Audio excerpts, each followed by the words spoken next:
ഒരു ഏകാധിപതി കൂടി കാലയവനികയ്ക്കുള്ളിൽ മറയുമോ? വേൾഡ് ക്ലോക്കിന്റെ ഈ എപ്പിസോഡിലേക്ക് ഏവർക്കും സ്വാഗതം. നിഗൂഢതകളുടെ കളിത്തോഴനായ ഭരണാധികാരി ഒടുവിൽ നിഗൂഢതയിലേക്ക് മറഞ്ഞിരിക്കുന്നു. കഴിഞ്ഞ ദിവസങ്ങളിൽ ലോകത്തെ മുഴുവൻ ഞെട്ടിച്ചുകൊണ്ട് അമേരിക്ക ഒരു വെളിപ്പെടുത്തൽ നടത്തി. ഏകാധിപതിമാരിൽ എക്കാലത്തെയും കിരാതനായ ഭരണാധികാരി കിം ജോങ് ഉൻ ഒടുവിൽ മസ്തിഷ്ക മരണത്തിന് കീഴടങ്ങിയിരിക്കുന്നു എന്ന്. പാശ്ചാത്യ മാധ്യമങ്ങൾ ഏറെ ആഘോഷമാക്കിയ ഈ വാർത്തയുടെ യഥാർത്ഥ വിവരം ഇനിയും പുറത്തു വന്നിട്ടില്ല. സത്യം എന്ത് തന്നെയായാലും അത് ഉത്തര കൊറിയൻ ഇരുമ്പറ ഭേദിച്ച് പുറം ലോകത്ത് എത്താൻ ഇനിയും ഏറെ നാൾ കാത്തിരിക്കേണ്ടി വരും. സത്യമേത് മിഥ്യയേത് ചോദ്യങ്ങൾ ബാക്കിയാവുമ്പോൾ കിമ്മിന്റെ ജീവിതചക്രത്തിലേക്ക് ഒന്ന് എത്തി നോക്കാം. നിഗൂഢതകളുടെ കളിത്തോഴനായ ഭരണാധികാരി കിം ജോങ് ഉൻ ഒടുവിൽ വാർത്തകളിൽ നിറയുകയാണ്. ഉത്തര കൊറിയയെ മുൾമുനയിൽ നിർത്തിയ ആ ഏകാധിപതിക്ക് എന്ത് സംഭവിച്ചു? സത്യവും മിഥ്യയും തിരിച്ചറിയാൻ കഴിയുന്നില്ല. അദ്ദേഹം കാലയവനികയ്ക്കുള്ളിൽ മറഞ്ഞുവോ? ഇരുളടഞ്ഞ ഉത്തര കൊറിയൻ സാമ്രാജ്യത്തിൽ നിന്ന് യാഥാർത്ഥ്യം എന്ത് എന്നത് പുറത്തു വരേണ്ടിയിരിക്കുന്നു. അമേരിക്കയുടെ കഴുകൻ കണ്ണുകൾ ഉത്തര കൊറിയയ്ക്ക് മുകളിൽ വട്ടമിട്ട് പറക്കുന്നുണ്ട്. CIA ചാരന്മാർ ചോർത്തിയ വിവരമെന്നോണം ഇപ്പോൾ പ്രചരിക്കുന്ന കഥകൾക്ക് പിന്നിലെ സത്യം എന്തെന്ന് എന്ന് ലോകത്തിന് വെളിപ്പെടും. ഒരു ഈച്ച പോലും കടന്നു ചെല്ലാത്ത വിധം പ്രതിരോധം തീർത്തിരിക്കുന്ന ഉത്തര കൊറിയയിൽ നിന്ന് പുറത്തു വരാനിരിക്കുന്ന ആ വാർത്തയ്ക്കു വേണ്ടി ആകാംക്ഷയോടെ കാത്തിരിക്കുകയാണ് അമേരിക്കയും പാശ്ചാത്യ സമൂഹവും. രാജ്യത്തിൻ്റെ അതിർത്തികളെല്ലാം കിമ്മിൻ്റെ ഉരുക്കുമുഷ്ടിയാൽ അടച്ചു പൂട്ടപ്പെട്ടിരിക്കുന്നു എന്ന് തന്നെ പറയാം. ആ ഇരുമ്പറയ്ക്കുള്ളിൽ കിം ജോങ് ഉൻ എന്ന ക്രൂരനായ ഭരണാധികാരി മസ്തിഷ്ക മരണം സംഭവിച്ച് ജീവിതത്തിനും മരണത്തിനുമിടയിലെ നൂൽപ്പാലത്തിലാണോ? പഴുതടച്ച പ്രതിരോധം തീർത്തിരിക്കുന്ന ഉത്തര കൊറിയയിൽ നിന്ന് പുറം ലോകത്തേക്കെത്തുന്ന കഥകൾ പലതും നിറം പിടിപ്പിച്ചവയാണ്. അധിനിവേശവും ഉപരോധവും തീർത്ത രക്തക്കറപുരണ്ട ചരിത്രത്താളുകളിൽ കൂടെ കടന്നു പോകുമ്പോൾ ആ ഏകാധിപതിയുടെ ഭരണകാലത്ത് രാജ്യം പടുകുഴിയിലേക്ക് വീണു എന്ന് തന്നെ പറയാം. അത്യാഡംബര സുഖലോലുപതയിലായിരുന്നു കിമ്മിൻ്റെ ജീവിതം. അധികമാർക്കും സുപരിചിതമല്ലാത്ത കിമ്മിൻ്റെ ജീവിതചക്രത്തിലേക്ക് ഒന്ന് കണ്ണോടിക്കാം. ഉത്തര കൊറിയൻ സ്ഥാനപതിയായിരുന്ന കിം ജോങ് ഇല്ലിൻ്റെയും അദ്ദേഹത്തിൻ്റെ മൂന്നാം ഭാര്യയായിരുന്ന കോ യങ് ഹ്യൂയിയുടെയും ഏറ്റവും ഇളയ മകനായ ഈ ഒറ്റപ്പെട്ട ചെറുപ്പക്കാരനെക്കുറിച്ച് അധികമൊന്നും ആർക്കും അറിയില്ല. 11 വയസ്സുകാരനായ ഒരു കുട്ടിയുടെ ചിത്രമാണ് കിം ജോങ് ഉന്നിൻ്റെ കുട്ടിക്കാലത്തെ അടയാളപ്പെടുത്തുന്ന ഒരേയൊരു ചിത്രം എന്ന് പറയാം.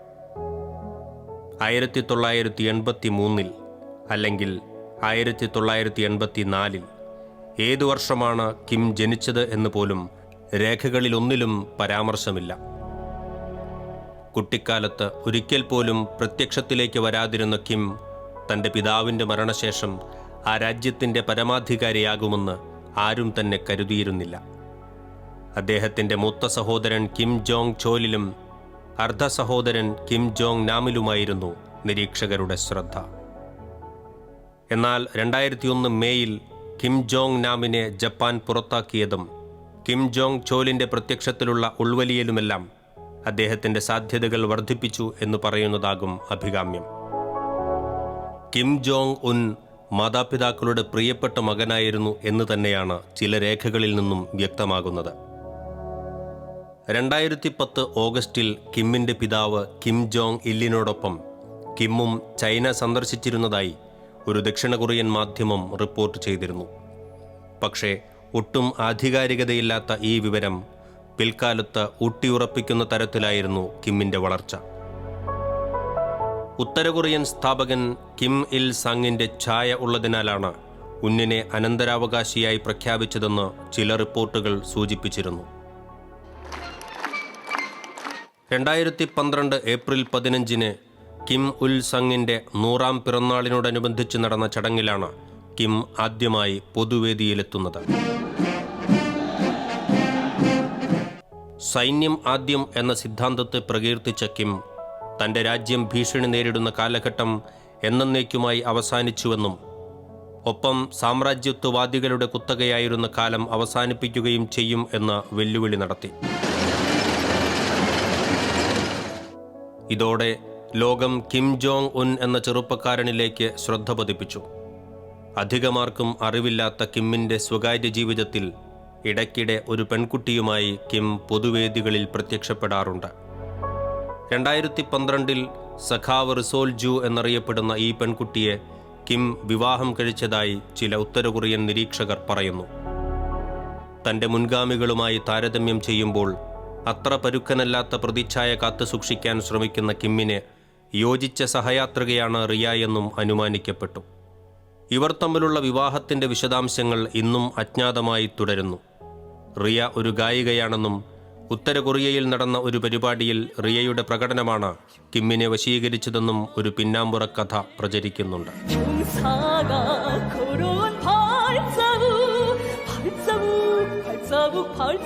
തലതെറിച്ച പയ്യൻ എന്ന വിളിപ്പേരിൽ അറിയപ്പെട്ടിരുന്ന കിം വൈകാതെ തന്നെ രാജ്യത്തിൻ്റെ അമരത്തേക്ക് എത്തുകയായിരുന്നു.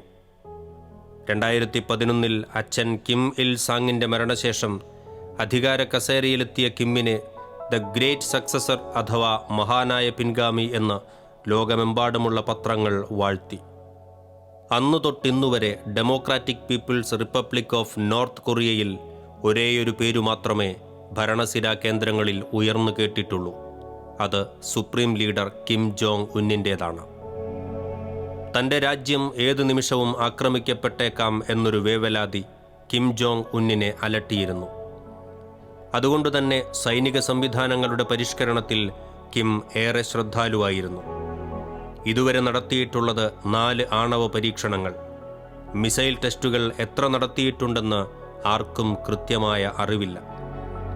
മിസൈലിലേക്ക് ലോഡ് ചെയ്യാവുന്ന ഒരു ഹൈഡ്രജൻ ബോംബ് വരെ അദ്ദേഹം സൈന്യത്തെ കൊണ്ട് നിർമ്മിച്ചിട്ടുണ്ടെന്നാണ് പറഞ്ഞു കേൾക്കുന്നത്. അമേരിക്കയിലേക്ക് വരെ തൊടുത്തുവിടാവുന്ന ദീർഘദൂര മിസൈലുകൾ ഉത്തര കൊറിയ വിജയകരമായി ടെസ്റ്റ് ചെയ്തിട്ടുണ്ടെന്നാണ് കേൾക്കുന്നത്. ഇടയ്ക്കിടെ ലോകരാജ്യങ്ങൾക്ക് ഒരു താക്കീതെന്നോണം സൈനിക അഭ്യാസ പ്രകടനങ്ങൾ നടത്തി മറ്റുള്ളവരെ ഞെട്ടിക്കാറുണ്ട് അദ്ദേഹം. അകാരണമായി അലട്ടിയിരുന്ന ഭയം മൂലമാകാം കിമ്മിലെ കൊലപാതകി പതിയെ ഉണർന്നത്. തോക്കുപയോഗിക്കാൻ വൈദഗ്ധ്യമുള്ള കിം തൻ്റെ ക്രൂരതകൾ തുടങ്ങുന്നതും അതേ ആയുധം വച്ചു തന്നെ. 2013 സ്വന്തം അമ്മാവനായ ചാങ് സോങ് താക്ക് തൻ്റെ ഭരണം തട്ടിയെടുക്കാൻ ശ്രമിക്കുന്നതായി കിമ്മിന് മനസ്സിലായി. അമ്മാവനെതിരെ വധശിക്ഷ നടപ്പാക്കാൻ ഉത്തരവിട്ടു. ലോകത്തെ അതിശയിപ്പിച്ചുകൊണ്ട് വധശിക്ഷ സ്വന്തം കൈകൊണ്ട് നടപ്പിലാക്കി തന്നിലെ ഏകാധിപതിയുടെ ക്രൂരതയുടെ മുഖം ലോകത്തിന് കാണിച്ചുകൊടുത്തു കിം അന്ന്. ഇതുകൊണ്ടൊന്നും അവസാനിക്കുന്നതായിരുന്നില്ല കിം ജോങ് ഉന്നിൻ്റെ അധികാരഗർവ്. ഏതാനും സർക്കാർ ഉദ്യോഗസ്ഥർ ഭരണ അട്ടിമറിക്ക് കൂട്ടുനിന്നു എന്നാരോപിച്ച് അവരെ വിമാനവേധ തോക്കുകൾ കൊണ്ട് വകവരുത്തി. ആ ക്രൂരദൃശ്യം നേരിൽ കാണാൻ മറ്റൊരു അമ്മാവനെ സംഹാരവേദിയിലേക്ക് തള്ളിവിട്ടു. രക്തം തളം കെട്ടിയ ഉത്തര കൊറിയൻ സാമ്രാജ്യത്തിൽ നിന്ന് വീണ്ടും ഞെട്ടിക്കുന്ന വിവരങ്ങൾ പുറത്തു വന്നുകൊണ്ടിരുന്നു. രാജ്യത്ത് സൈനിക അട്ടിമറിയിലൂടെ അധികാരം പിടിച്ചെടുക്കാൻ ശ്രമിക്കുന്നതായി ആരോപിച്ച് സ്വന്തം സൈനിക മേധാവിയെ പിരാന മത്സ്യങ്ങൾക്ക് ഇട്ടുകൊടുത്തു. എതിരാളികളെ വകവരുത്താൻ പുത്തൻ ആശയങ്ങൾ വേണം എന്ന മുറവിളി കൂട്ടിയ കിമ്മിന് മുൻപിൽ സൈനികർ തന്നെയാണ് ഇത്തരം പുതിയ ആശയങ്ങൾ മുന്നോട്ട് വച്ചത്. ഇതിനായി ബ്രസീലിൽ നിന്ന് പിരാന മത്സ്യങ്ങളെ ഇറക്കുമതിയും ചെയ്തു. പിന്നെ പ്രത്യേകം ടാങ്കുകളിലാക്കി അവയെ വളർത്തി. ഒടുവിൽ സൈനിക മേധാവിയുടെ കയ്യിലും വയറിലും മുറിവുണ്ടാക്കി മത്സ്യ ടാങ്കിലേക്ക് ഇട്ടുകൊടുത്തു. സത്യം പറഞ്ഞാൽ നല്ല അസൽ സൈക്കോയാണ് കിം ജോങ് ഉൻ. തൻ്റെ എതിരാളികളുടെയും തനിക്കെതിരെ വിരൽ ചൂണ്ടുന്നവരുടെയും ജീവനെടുക്കാൻ വ്യത്യസ്തമായ വഴികളാണ് എപ്പോഴും ഈ ഏകാധിപതി തേടിയിരുന്നത്. കിം അധികാരത്തിൽ വന്ന ശേഷം 16ഓളം ഉദ്യോഗസ്ഥരെ വ്യത്യസ്ത മാർഗങ്ങളിലൂടെ കൊന്നൊടുക്കിയെന്നാണ് പറയപ്പെടുന്നത്. തൻ്റെ സൈന്യത്തിൻ്റെ തലവൻ, ദേശീയ ബാങ്കിൻ്റെ ഗവർണർ, ക്യൂബൻ മലേഷ്യൻ അംബാസഡർമാർ എന്നിങ്ങനെ പലരും കിമ്മിൻ്റെ ക്രൂരതയുടെ ഇരകളായി മാറി. 2016 കിമ്മിനോട് ആവശ്യത്തിന് ബഹുമാനം കാണിക്കാതിരുന്ന വിദ്യാഭ്യാസ മന്ത്രി ഫയറിംഗ് സ്ക്വാഡിന്റെ വെടിയേറ്റാണ് അന്ത്യശ്വാസം വലിച്ചത്. ഇത്തരത്തിൽ ക്രൂരമായി എതിരാളികളെ തകർക്കുന്ന കിം തന്നെ എല്ലാവരും ഭയപ്പെടണം എന്ന സന്ദേശമാണ് നൽകാൻ ആഗ്രഹിച്ചത്. എതിരാളികളെ നേരിടുമ്പോൾ രക്തബന്ധമെന്നോ പിതൃസഹോദരനെന്നോ അമ്മാവനെന്നോ അങ്ങനെ ഒരു നോട്ടവും കിമ്മിനില്ല. 2017 തൻ്റെ അർദ്ധ സഹോദരൻ കിം ജോങ് നാമിനെ ക്വാലാലംപൂർ വിമാനത്താവളത്തിൽ വെച്ച് വളരെ വിദഗ്ധമായി വിഷം കൊടുത്തു കൊന്നതും കിം ജോങ് ഉൻ തന്നെയായിരുന്നു എന്നാണ് പറയപ്പെടുന്നത്. ഇന്നും ചുരുളഴിയാത്ത ആ കൊലപാതകത്തിന് പിന്നിൽ കിമ്മിൻ്റെ കരങ്ങളായിരിക്കാം എന്ന് പറയാതെ വയ്യ. 2017 അമേരിക്കയും ഉത്തര കൊറിയയുമായി യുദ്ധമുണ്ടാകുമോ എന്ന് ലോകം ഭയപ്പെട്ടിരുന്നു. ഉത്തര കൊറിയ ഭൂഖണ്ഡാന്തര മിസൈൽ പരീക്ഷിച്ചതോടെ അമേരിക്ക ഉത്തര കൊറിയയ്ക്ക് മേൽ കൂടുതൽ ഉപരോധം ഏർപ്പെടുത്തി. Actions that we took today were prudent in light of the Iranian-backed militias. വാക്പോരുകൾ യുദ്ധത്തിന് വഴിമാറും എന്ന് വന്നപ്പോൾ ആത്മഹത്യാ പ്രവണതയുള്ള ചെറുക്കൻ എന്ന് ട്രംപ് കിമ്മിനെ പരിഹസിച്ചു. തൊട്ടുപിന്നാലെ ബുദ്ധിയില്ലാത്ത കിഴവൻ എന്ന് വിളിച്ച് കിമ്മും തിരിച്ചടിച്ചു.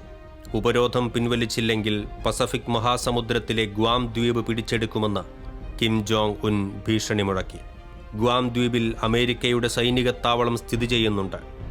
1.5 ലക്ഷത്തോളം മാത്രം ജനസംഖ്യയുള്ള ആ രാജ്യം ഉത്തര കൊറിയയുമായി ഒരു ഏറ്റുമുട്ടലുണ്ടായാൽ ഛിന്നഭിന്നമായി പോകും എന്ന കാര്യം എടുത്തു പറയേണ്ടതില്ലല്ലോ. പക്ഷേ 80% കത്തോലിക്കർ അധിവസിക്കുന്ന ആ ദ്വീപിൽ നിന്ന് ഉച്ചത്തിലുള്ള പ്രാർത്ഥനകളും നിലവിളികളും കർത്തൃസന്നിധിയിലേക്കെത്തി.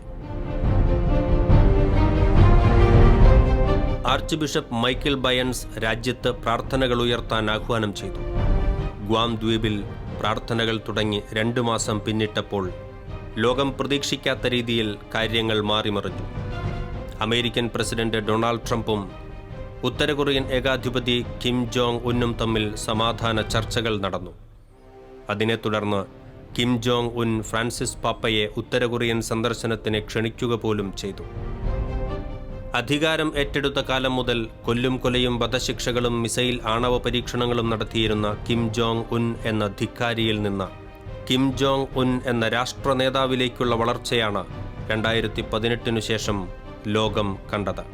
രാജ്യത്തെ കായിക താരങ്ങളോടൊപ്പം സ്വന്തം അനുജത്തിയെ വരെ ദക്ഷിണ കൊറിയയിൽ നടന്ന വിന്റർ ഒളിമ്പിക്സിൽ അദ്ദേഹം പങ്കെടുപ്പിച്ചു. പിന്നീട് Chinese president Xi Jinping, American president Donald Trump, Russian president Vladimir Putin എന്നിവരുമായി ഒരു മേശയ്ക്ക് ഇരുപുറമിരുന്ന് തുല്യമായ പരിഗണനകളോടെ അദ്ദേഹം ചർച്ചകൾ നടത്തി. കൃത്യമായ ചർച്ചകളും വിലപേശലുകളുമൊക്കെ നടത്തുന്ന തികഞ്ഞ ഒരു നയതന്ത്രജ്ഞനിലേക്ക് കിം ജോങ് ഉൻ വളരുകയായിരുന്നു. എന്നാൽ കോവിഡ് കാലം പക്ഷേ ആ പ്രതിച്ഛായയ്ക്ക് മങ്ങലേൽപ്പിച്ചിരിക്കുന്നു. COVID-19 ആക്രമണത്തിൽ ലോകം മുഴുവൻ വിറങ്ങലിച്ചു നിൽക്കുമ്പോൾ ഉത്തര കൊറിയൻ ഭരണാധികാരി കിം ജോങ് ഉൻ മിസൈൽ പരീക്ഷണം നടത്തിയെന്ന് ദക്ഷിണ കൊറിയൻ മാധ്യമങ്ങൾ റിപ്പോർട്ട് ചെയ്തു. ഉത്തര കൊറിയ COVID-19 പിടിയിലായിരുന്ന അവസ്ഥയിലും നൂറുകണക്കിന് സൈനികർ COVID-19 ബാധിച്ചു മരിച്ചു കഴിഞ്ഞപ്പോഴും ആയിരക്കണക്കിന് പേർ ക്വാറന്റൈൻ ചെയ്യപ്പെട്ടപ്പോഴും അവിടെ നിന്ന് ഔദ്യോഗികമായി ഒരു പരാമർശവും ഉണ്ടായില്ല. തൻ്റെ രാജ്യത്തിലേക്ക് കാലെടുത്തു വയ്ക്കാൻ ഇതുവരെ COVID-19 എന്ന മഹാമാരിക്ക് സാധിച്ചിട്ടില്ല എന്ന നിലപാടിലായിരുന്നു കിം ജോങ് ഉൻ. ഉത്തര കൊറിയയിൽ ആദ്യമായി വൈറസ് ബാധിച്ചയാളെ കിം ജോങ് ഉന്നിൻ്റെ നേരിട്ടുള്ള ഉത്തരവ് പ്രകാരം സൈന്യം വെടിവെച്ചു കൊല്ലുകയായിരുന്നു എന്ന് പല പാശ്ചാത്യ മാധ്യമങ്ങളും റിപ്പോർട്ട് ചെയ്തിരുന്നു. അതിലൂടെ വീണ്ടും കിം എന്ന ക്രൂരനായ ഏകാധിപതിയുടെ തനിനിറം പുറത്തുവന്നതാണ് എന്ന് വാദിച്ചവരുമുണ്ട്. അശാസ്ത്രീയമായ ജീവിതശൈലി തന്നെയാണ് കിമ്മിൻ്റെ ആരോഗ്യ പ്രശ്നങ്ങൾക്ക് കാരണം. കിമ്മിന് ചീസിനോടുള്ള ഇഷ്ടം രഹസ്യമല്ല. എന്തിനും പാലുൽപ്പന്നങ്ങൾ ഉപയോഗിക്കുന്നതും അമിതമായ മദ്യപാനവും പുകവലിയും കിമ്മിൻ്റെ പൊണ്ണത്തടി കൊണ്ടുള്ള ആരോഗ്യ പ്രശ്നങ്ങളും കിമ്മിനെ അലട്ടിയിരുന്നു. ശരീരഭാരം കുറച്ചില്ലെങ്കിൽ സ്ഥിതി വഷളാകും എന്ന താക്കീത് ഡോക്ടർമാരിൽ നിന്ന് 4-5 വർഷം മുൻപ് തന്നെ കിമ്മിന് കിട്ടിയതാണ്. കിം ജോങ് ഉൻ ആരോഗ്യ പ്രശ്നങ്ങളാൽ വലയുകയാണെന്ന വാർത്ത എങ്ങനെയോ പുറം ലോകത്തെത്തിയതോടെ ഉത്തര കൊറിയൻ വാർഷികാഘോഷങ്ങളിൽ കിമ്മിൻ്റെ അസാന്നിധ്യം ഏറെ അഭ്യൂഹങ്ങൾക്ക് വഴി തുറന്നു. ഉത്തര കൊറിയയുടെ സ്ഥാപകൻ കിമ്മിൻ്റെ മുത്തച്ഛൻ്റെ ജന്മദിനമാണ് രാജ്യത്തിൻ്റെ വാർഷികമായി ആചരിക്കുന്നത്. അതിനിടയിലാണ് അദ്ദേഹത്തിൻ്റെ ആരോഗ്യസ്ഥിതി ഗുരുതരാവസ്ഥയിൽ ആയതെന്ന റിപ്പോർട്ട് ഇപ്പോൾ പുറത്തു വന്നിരിക്കുന്നത്. അമേരിക്കൻ ഔദ്യോഗിക വിഭാഗത്തെ ഉദ്ധരിച്ച് അമേരിക്കൻ മാധ്യമങ്ങളാണ് ഈ വിവരം പുറത്തുവിട്ടത്. കഴിഞ്ഞ ദിവസത്തെ ശസ്ത്രക്രിയയ്ക്ക് ശേഷം സ്ഥിതി വളരെ മോശമായെന്നും മസ്തിഷ്ക മരണം സംഭവിച്ചുവെന്നും വരെ വാർത്തകൾ പ്രചരിക്കുന്നു. ഈ പരക്കുന്നത് കിംവദന്തിയാണോ അതോ യാഥാർത്ഥ്യമാണോ എന്നത് സംബന്ധിച്ച് വ്യക്തമായ ഉറപ്പില്ലാത്തതിനാൽ അമേരിക്കൻ പ്രസിഡന്റും കിമ്മിന് ആയുരാരോഗ്യം നേർന്നും പെട്ടെന്ന് സൗഖ്യം പ്രാപിക്കട്ടെ എന്നാശംസിച്ചും തടിതപ്പി. ചരിത്രത്തിലേക്ക് നോക്കുമ്പോൾ ഓർമ്മയിൽ നിൽക്കുന്ന ഒരു കാൽവെപ്പും കിം ജോങ് ഉൻ നടത്തിയിട്ടുണ്ട്.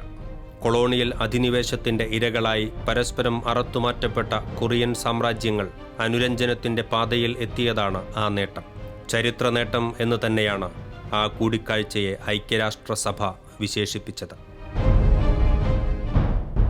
ശീതകാല ഒളിമ്പിക്സിനിടെ കിമ്മിന്റെ സഹോദരി വഴി ദക്ഷിണ കൊറിയൻ ഭരണാധികാരി ജെ മൂൺ ഇന്നിനെ സമാധാന ചർച്ചയ്ക്കായി പോങ്യാങ്ങിലേക്ക് ക്ഷണിക്കുകയായിരുന്നു.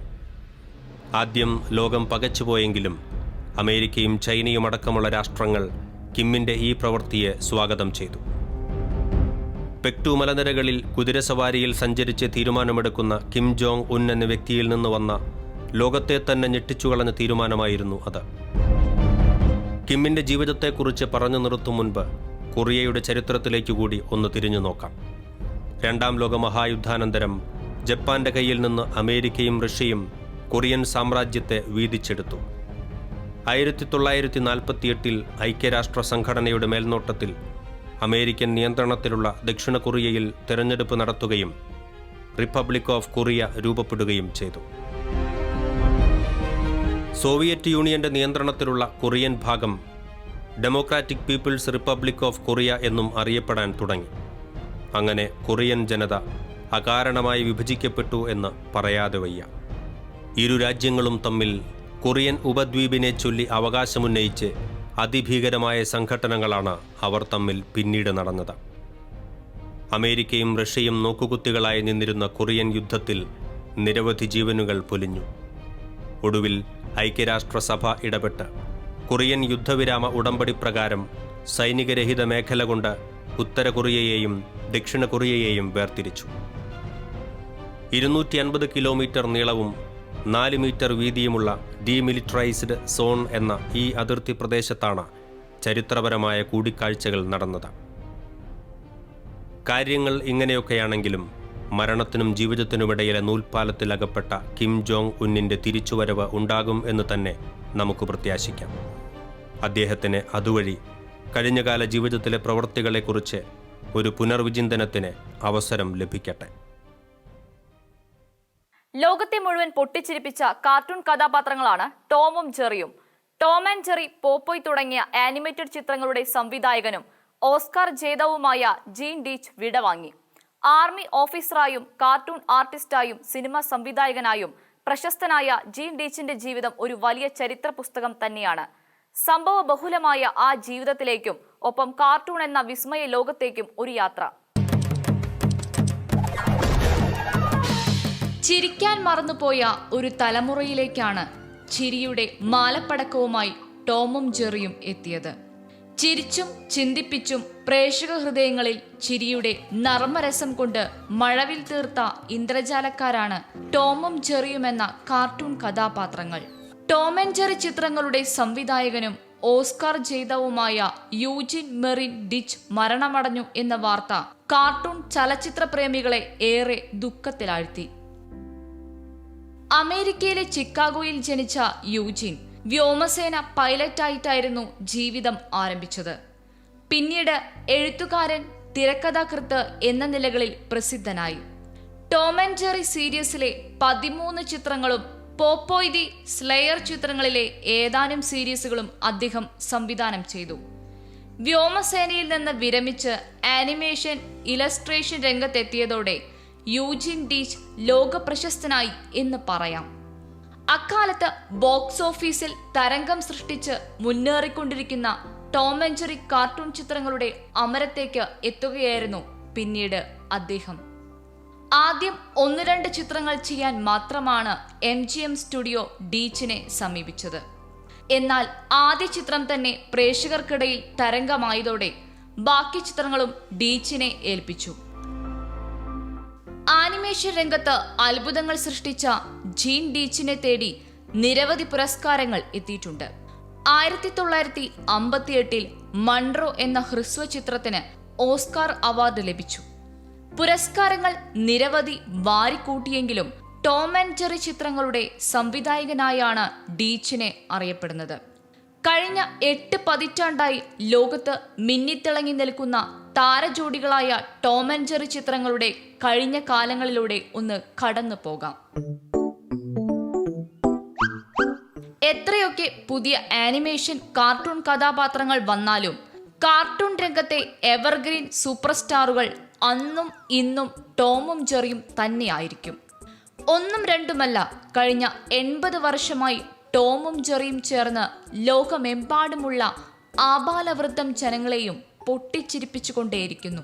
പ്രായവ്യത്യാസമില്ലാതെ എല്ലാവരും ആർത്ത് ചിരിക്കുകയും ചെയ്യുന്നു.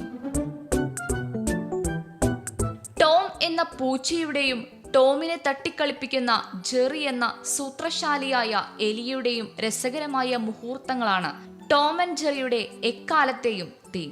കഴിഞ്ഞ 80 വർഷമായിട്ടും ടോമിന് ജെറിയെ തോൽപ്പിക്കാൻ കഴിഞ്ഞിട്ടില്ല. എന്തെങ്കിലുമൊക്കെ സൂത്രം ഉപയോഗിച്ച് ജെറി ടോം കയ്യിൽ നിന്നും എങ്ങനെയെങ്കിലും രക്ഷപ്പെടും. ടോമിന്റെ ഭാവം കണ്ടാൽ വലിയ കെങ്കേമനാണെന്ന് തോന്നും. എന്നാലും തിരുമണ്ടനാണ്. ഒടുവിൽ എങ്ങനെയെങ്കിലുമൊക്കെ ജെറിയെ പിടികൂടും. പക്ഷെ തന്ത്രശാലിയായ ജെറി നിമിഷങ്ങൾക്കുള്ളിൽ ടോമിന്റെ കയ്യിൽ നിന്നും പുറത്തു ചാടും. എലിയെ പിടികൂടാനുള്ള പൂച്ചയുടെ തന്ത്രപ്പാടും പൂച്ചയുടെ കയ്യിൽ നിന്ന് രക്ഷപ്പെടാനുള്ള എലിയുടെ തന്ത്രവുമാണ് കഴിഞ്ഞ 80 വർഷമായി നമ്മെ ചിരിപ്പിച്ചുകൊണ്ടിരിക്കുന്നത്. ടോമും ജെറിയും സൃഷ്ടിക്കപ്പെട്ടത് തന്നെ ഒരു രസകരമായ കഥയാണ്. 1930കളുടെ മധ്യേ അമേരിക്കയിലെ പ്രശസ്തമായ ആനിമേഷൻ സ്റ്റുഡിയോയായിരുന്നു MGM. മെട്രോ ഗോൾഡൻ മേയർ അഥവാ MGM ചലച്ചിത്ര സ്റ്റുഡിയോ അമ്പെ പരാജയമായിരുന്ന കാലം. MGM ഇറക്കിയ എല്ലാ കാർട്ടൂൺ ചിത്രങ്ങളും ബോക്സ് ഓഫീസിൽ തകർന്ന് തരിപ്പണമായി. അക്കാലത്താണ് സ്റ്റുഡിയോയിലേക്ക് പുതിയൊരു ആനിമേറ്റർ വരുന്നത്, ജോസഫ് ബാർബർ എന്ന ആൾ. അദ്ദേഹം സ്റ്റുഡിയോയിലെ മറ്റൊരു ആനിമേറ്ററായ വില്യം ഹന്നയുമായി ചങ്ങാത്തത്തിലായി. തകർച്ചയുടെ വക്കിലായി അടച്ചുപൂട്ടാൻ ഒരുങ്ങിയിരുന്ന MGMനെ എങ്ങനെയെങ്കിലും പുനർജീവിപ്പിക്കാൻ ഇരുവരും തീരുമാനിച്ചു.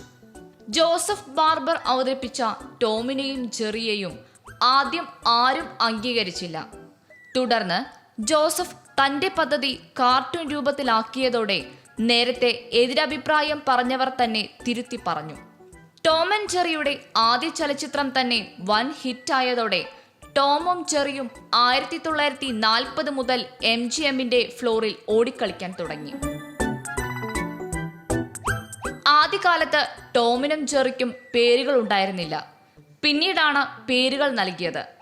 ടോം ആൻഡ് ജെറിയിലെ ആദ്യ സീരീസായ പുറ്റസ് ഗെറ്റ്സ് ദി ബൂട്ടിന് ഓസ്കാർ നോമിനേഷൻ ലഭിച്ചതോടെ ടോമും ജെറിയും രാജ്യാന്തര അതിർത്തികൾ ഭേദിച്ച് മുന്നേറി. സീരീസുകളെല്ലാം പൊട്ടിച്ചെരി വാരിവിതറി ബോക്സ് ഓഫീസിൽ തരംഗമായതോടെ MGMന്റെ ഭാഗ്യനക്ഷത്രങ്ങളായി ടോമും ജെറിയും മാറി. സീരീസുകൾ പലതായി ജനഹൃദയങ്ങൾ കീഴടക്കി. ചിരിയുടെ മാലപ്പടക്കം പൊട്ടിച്ച് ടോമും ജെറിയും അരങ്ങ് തകർക്കുമ്പോൾ ഇരുവർക്കും കൂട്ടായി മറ്റു കഥാപാത്രങ്ങളും എത്തി. എത്ര ടെൻഷൻ അടിച്ചിരുന്നാലും ടോമും ജെറിയും നമ്മെ ചിരിപ്പിക്കും. പുതിയ കാർട്ടൂൺ കഥാപാത്രങ്ങൾ ഇന്റർനെറ്റിലും ചാനലുകളിലുമായി അരങ്ങ് തകർക്കുമ്പോഴും ടോമിനും ജെറിക്കുമുള്ള ജനപ്രീതി കുറയുന്നില്ല. ഏറെ ആരാധകരുള്ള ടോമും ജെറിയും ലക്ഷക്കണക്കിന് ആളുകളാണ് ഇന്നും കണ്ടുകൊണ്ടിരിക്കുന്നത്. മഹാമാരിയിൽപ്പെട്ട് ആശങ്കകളിലും ഉത്കണ്ഠകളിലും പെട്ട് ജീവിതം തള്ളി നീക്കുന്ന മനുഷ്യരുടെ മുഖത്ത് തുടർന്നും ടോമും ജെറിയും ചിരി പടർത്തട്ടെ. പൊട്ടിച്ചെരി വാരി വിതറി അവർ 100ാം വർഷത്തിലേക്ക് കുതിക്കട്ടെ.